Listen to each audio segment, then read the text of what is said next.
What's going on, everybody? It's Tej, back again with another video, and today we begin our first wave of summer scouting, talking about the 2025 quarterback class. Excited to talk about these 10 names. We'll talk about a couple other honorable mentions, guys that just missed the list, but really excited to break down these QBs and go ahead and kick things off when it comes to summer scouting. Leave me your thoughts on these quarterbacks down below in the comment section. Also, let me know what position you want me to do next. I'm kind of going back and forth between edge and receiver. It's a great defensive class, so I kind of already want to jump to that side of the ball. But if you guys want to see receivers next, I'm totally down for that. It's a great receiver class as well. So let me know your thoughts on what position group I should do next. But we're going to go 10 up to 1. We kick things off with Garrett Nussmeier. You see the size, and obviously taking over for Jaden Daniels there at LSU. Very small sample size, and really it's just the bowl game last year. So not a whole lot to go off of. That being said, that bowl game was pretty awesome. And, did have a little bit of help in the fact that Malik Neighbors is playing in that game, right? And then Brian Thomas Jr. is playing in that game. So not always going to get, 2 first-round receivers on your offense. And then in that one game you get to play, they're playing in it as well. So definitely had a great supporting cast for that game, but nonetheless, you see the deep ball accuracy, again, prototypical size, you zip on the ball. It all kind of checks boxes there. What we've seen so far is good. The problem is we've only seen one game so far. So he just cracks the list at 10, just ahead of someone like DJ Uiagalelei. Really interested to see what he looks like at Florida State. Kind of has that prototypical size. There's a lot of things to like there, but obviously a bumpy start to his career. Clemson tenure didn't go as planned. Oregon State, especially first half last year, things I like to see there. I'm hoping this is the year where he breaks out, finally puts together. It's going to be interesting to see, even if he does have that breakout year, how much does that move the needle for Uiagalelei. Nussmeier plays like he did in the bowl game. This is a candidate to be your Jaden Daniels, for lack of a better phrase. Everyone's going to ask, who's this year's Puka Nacua for fantasy, and everyone's going to ask, who's this year's Jaden Daniels for the draft? Garrett Nussmeier, definitely a good candidate for that. Drew Allar is as well. 25-2 touchdown to interception ratio last year, which in a lot of ways, you look at that and be like, whoa, what a stud, But also, I think it kind of signals, in a lot of ways, the problem with Penn State last year. They just had him playing way too conservative. Shades of what the narrative was around Justin Herbert in his first couple of years in the Chargers, where it's you have this dude with prototypical size, a sick arm, who can push the ball deep down the field. Why aren't you? And that's obviously what leads to the Penn State offensive coordinator change. They bring in, I think, a great hiring Andy Kotelnicki from Kansas. I think he really maximized that roster. And I like Jalen Daniels. He's another guy. Put him in the honorable mentions. Just a little small, but has enough weight, but a little shorter. But I like his athleticism. I'm a big Devin Neal guy. When we talk about this great running back class, he's definitely gonna be a guy that maybe I'm a little higher on than most. So I like a lot of pieces there at Kansas, but I think Kotelnicki now bringing that to Penn State, where I felt like he maximized and kind of had that team punching above its weight class outside of those two guys. I'm really excited to see what he could do with this Penn State offense. That said, top 2 receivers from last year both transfer, so that's not great. So it's gonna be a lot of change on this offensive. Also not to mention this offensive line. Olu Fashanu, first-round pick. Kalen Wallace, maybe it was a little rich for me, but he becomes, a top 100 pick. So overhaul at the receiver spot, overhaul at tight end as well. Theo Johnson, top 100 pick, overhaul on the offensive line. So a lot to be changed there, but I think Kotelnicki is a great hire, and I think he can, again, have this offense punching above their weight class. And not only is he a good run game designer, I think he draws it up really well from the pass game standpoint too. So the big thing this year is, can we see Drew Allar push the ball deeper down the field? Again, prototypical size, 6'4", almost 240, a rocket for an arm. Can we see him push the ball deep down the field, even if that leads to a weaker touchdown to interception ratio instead of it being 25-2? If it's 35-8, I'm fine with that. If it means there's more big plays and more chunk plays in this offense. Penn State's got a great defense, but they're going to need this offense to take a step forward and be dynamic in and of themselves, specifically if James Franklin wants to keep his job and get into the college football playoff. Then we get Jalen Milroe here at 8. And he's a tricky one, and I wouldn't call him a Jaden Daniels candidate. Maybe from a draft perspective, he kind of is, but he's ask 100 college football fans, 95 of them know who Jalen Milroe is because Bama was in the college football playoff. Ask those same 100 people who Garrett Nussmeier is. That's definitely not as high as 95. 95 feels like it's cutting it a little low there for Jalen Milroe. But freak athlete, good size. What he can do as a runner is special in and of itself, right? And we're going to talk about this with a couple other guys, just what he can do mobility-wise. almost kind of forces the defense to start with zone coverage, right? Like, gotta have eyes on that quarterback. And then when they go man, you almost have to take a guy out of coverage and put a spy there because Milroe is such a big threat with his legs. Or if you're playing zone against it, I do think that helps, a quarterback where we're trying to see him progress from a passing standpoint, not only with like accuracy and ball placement, but like reading the field. I think it's a little easier to do that against zone, understand those soft pockets, within that coverage, and attack that spot. And, obviously it's going to be a big change this year at Bama when it comes to like the coaching staff and what that offense looks like. Kalen DeBoer, though, has had a ton of offensive success. And, not to say that Michael Penix wouldn't have broken out if DeBoer wasn't there, but if you're looking at Michael Penix and ultimately becoming a top 10 pick, like Kalen DeBoer feels like he had a big hand to play there, as well as Ryan Grubb, now the OC for the Seahawks. So, a lot of things to be figured out there, but I'm excited to see what DeBoer can get out of Milroe. Again, freak athlete. You'll love the size, dynamic with the ball in his hands. He's just got to get more refined as a passer. Has a huge arm, one of the best college football quarterbacks in regards to big-time throw rate. Like, I think those big-time throws are there. He can push the ball deep down the field. He's got good touch on that deep ball.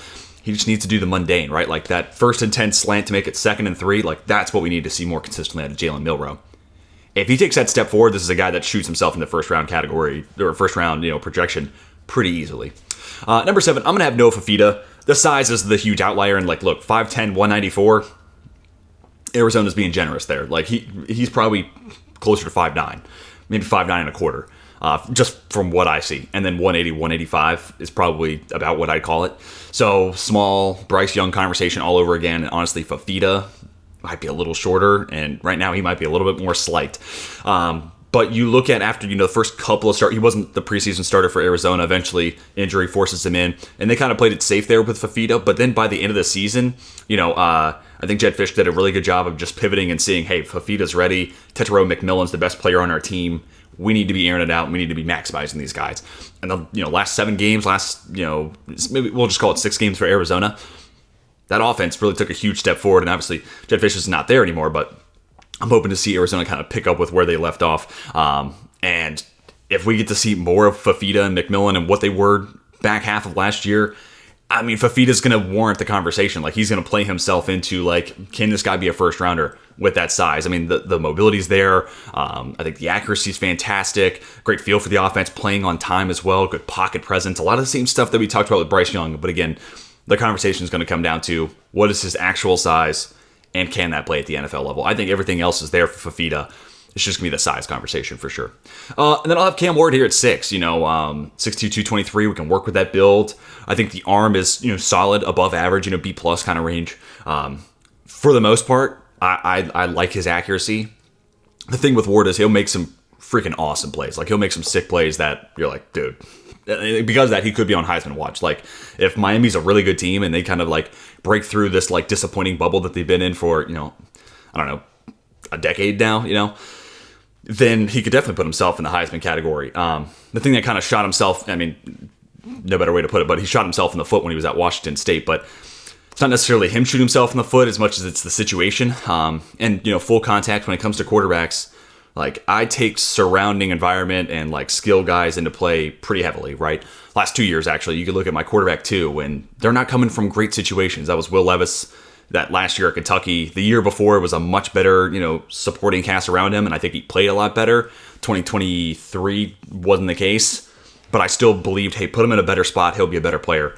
And then obviously this last year, Drake May, I think if you put Drake May in Oregon's offense, LSU's offense, even USC's offense, he looks, a whole lot better. And I think some of those little things that people were nitpicking against Drake May go away because he has a supporting cast that can actually support him. So Cam Ward, a lot of hero ball at Washington State, and that leads to him forcing throws. Shade of Will Levis a couple years ago, and sometimes Drake May last year, where it's like, what were you looking at there? You can't make that decision. Well, it's because, he's easily the best player, and if they're going to win a game, it's because he put on a heroic performance. So I'm taking that into account pretty heavily. I do think the supporting cast around him at Miami is a lot better. I think Xavier Restrepo is one of the best slot receivers in the in college football. Demon Martinez in the backfield. Excited to see what him and Ward look like in that backfield. So a much better situation around Cam Ward, and naturally just going from Washington State, Miami, you would just assume, there's a better talent pool to be pulled from there. So can he cut down on those bad decisions? Can he cut down on those turnover-worthy plays? And can he still bring the big time plays on top of that? So can we cut down on the hero ball and the mistakes that come with it while still bringing that high side? And if so, like again, Heisman candidate and definitely could be a guy that, yeah, a little bit older, but in a weaker quarterback class could work his way into that, top of the second, maybe even first round conversation. And here are my top 5. We get Riley Leonard at 5, another guy where I'm taking supporting cast into account. It was not super favorable for him at Duke. You look at Graham Barton, and that's kind of the one guy that on that O-line, you're like, that dude's going to play on Sundays. And even last year, Barton was playing less than 100% the whole year.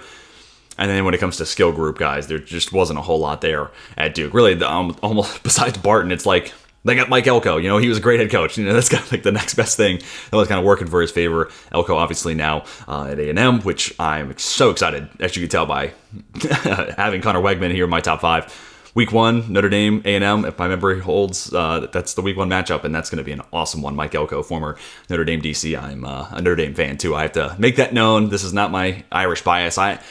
If you were to ask me who's going to be this year's Jane Daniels, I'm putting my money on Riley Leonard.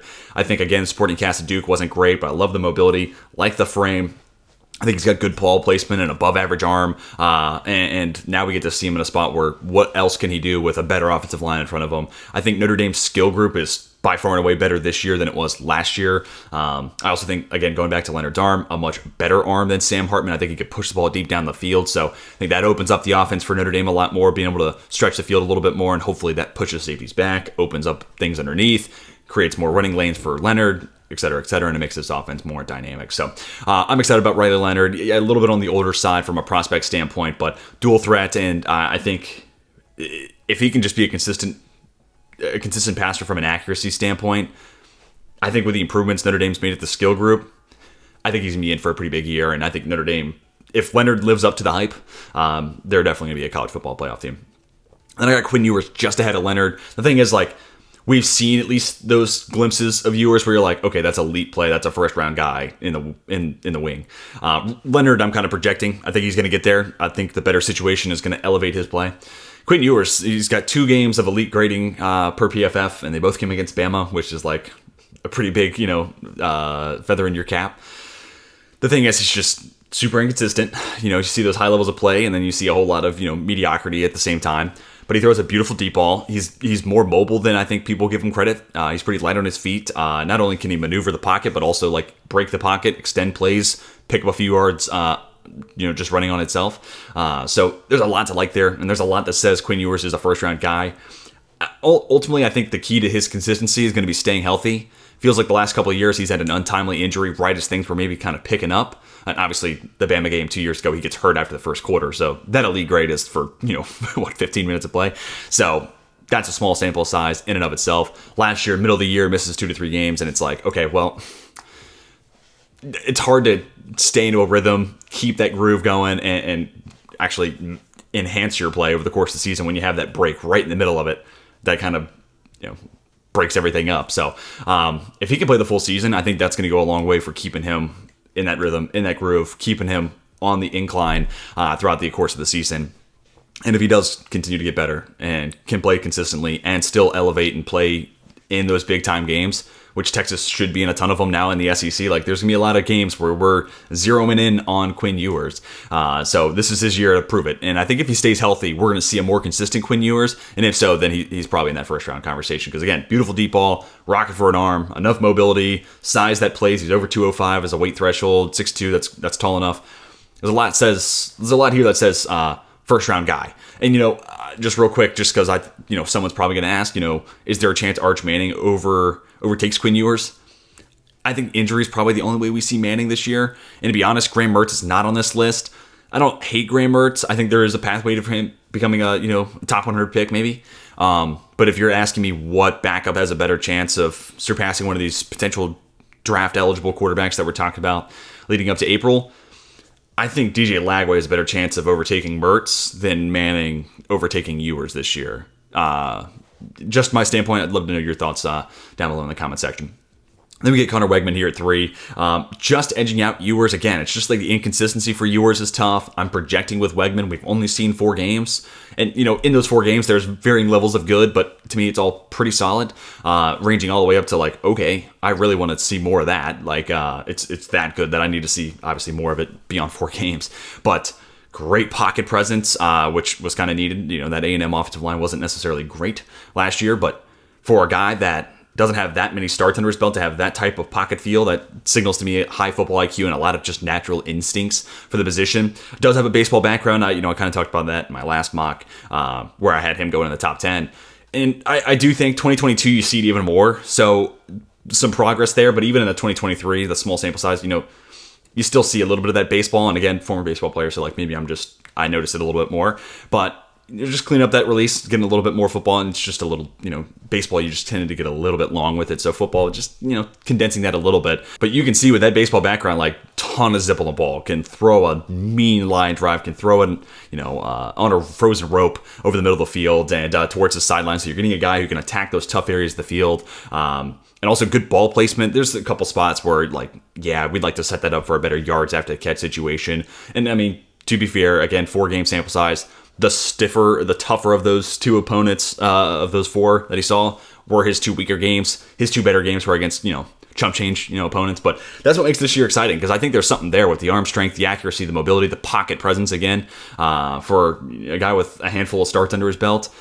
So, we get to see it right away. Week 1, Notre Dame, to me, is going to be one of the best defenses in college football. So we get to see, like, hey, this guy, he's got the traits. See, he's checking a lot of boxes. Now we just need to see it on the field for a full season, and shit, he starts the year with a tough test. And if he balls out against Notre Dame, this could be a guy that skyrockets up boards, becomes a huge conversation point for the NFL draft. If he does it over the course of the season, he's got a real shot, because again, the tools, the traits are there, the size is there. This guy in a kind of a iffy quarterback class could totally shoot up to being as high as QB1 in this year's class. You just need to see it. Need to see him stay healthy. Then we get to our top 2 guys. This is chalk here. Shedeur Sanders, my number 2. It's another tough thing where it's like, how much do I want to project here? And, I feel like I'm talking out of both sides of my mouth. I got Ewers ahead of Leonard because I don't want to project too hard for Leonard, but I got Weigman ahead of Ewers because I'm feeling comfortable with that projection. So it really is just kind of like, with what you've seen on the tape, how comfortable, how much are you willing to bet on them taking that next step forward? I'm feeling pretty confident about Weigman, because it's just, can I see him on the field this entire season? Leonard, there does need to be a step taken forward. He does need to become a better quarterback, and he needs to stay on the field and stay healthy, and hopefully that supporting cast enhances his play. And same thing with Ewers and all that sort of stuff. Sanders, to me, like, the projection isn't really his play, it's the cast around him. Again, kind of talking about the context, the situation around these guys. It's imperative, especially early on in this conversation, where I think these situations have gotten better for someone like Leonard, for someone like Shedeur Sanders. So another team that hits the transfer portal hard. I think Deion Sanders, a lot of flags we talk about his personality and should he be, all that, I'm not having that conversation. I think he's a good recruiter of talent, but I also think, like, look at Jackson State, obviously a smaller level of competition, but also a good developer of talent. So hopefully that trend continues this year. Colorado, this will be obviously the best indication we have to say, is Deion actually that developer of talent? I'm going to say that he is. I buy into it. And if Shedeur Sanders just has just an average offensive line, if they go from just abysmal to just average, I think that's a huge step in the right direction for Shedeur Sanders. And I think you're going to see that time to throw improved exponentially. I also think with improved pass catchers, besides Travis Hunter, I think that's going to help a ton, right? Like, if you have multiple guys who can get open, the ball's naturally going to come out, because more than likely one of those guys is open. And then kind of off of that, like, I'm so interested to see what they want to do with Travis Hunter. I don't know. I don't have the right answer. I think I like him a little bit more corner than receiver, but I also like the receiver tape too. But I just, like, you can't ask this dude to play 100% of snaps both sides.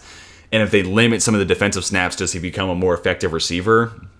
And I wonder if that's the case, how much does that buoy and boost up Shedeur Sanders and the situation around him? So a lot of variables, a lot of ifs that we can kind of work through and say, if this happens, then I think this is good for Sanders, or if this happens, then maybe maybe that's not so great for Shedeur. So a lot of things to get played out, and that's where it's is summer scouting. We're projecting for a lot of these things. Once we get into the actual college football season, we'll start to get these, we'll turn these questions into answers.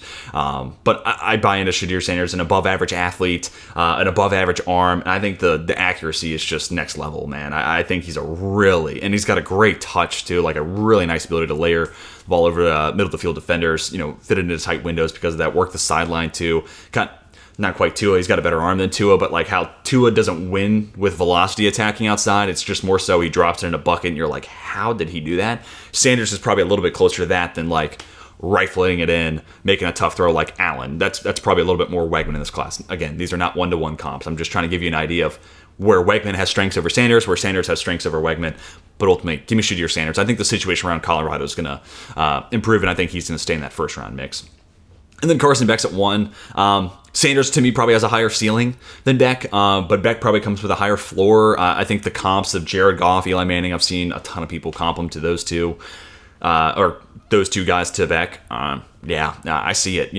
Enough mobility. That's where he's probably a little bit closer to Goff than he is Manning, as much as I do like that Eli Manning comp from Daniel Jeremiah. I think Beck's got enough mobility to be closer to Goff than Manning there, but just like cerebral, high-end processor, does a lot of good stuff before the snap. And I think back half of last year, as Georgia's supporting cast kind of got weaker and weaker for Beck, right? Like Bowers gets banged up, Lad McConkey's not playing at 100%.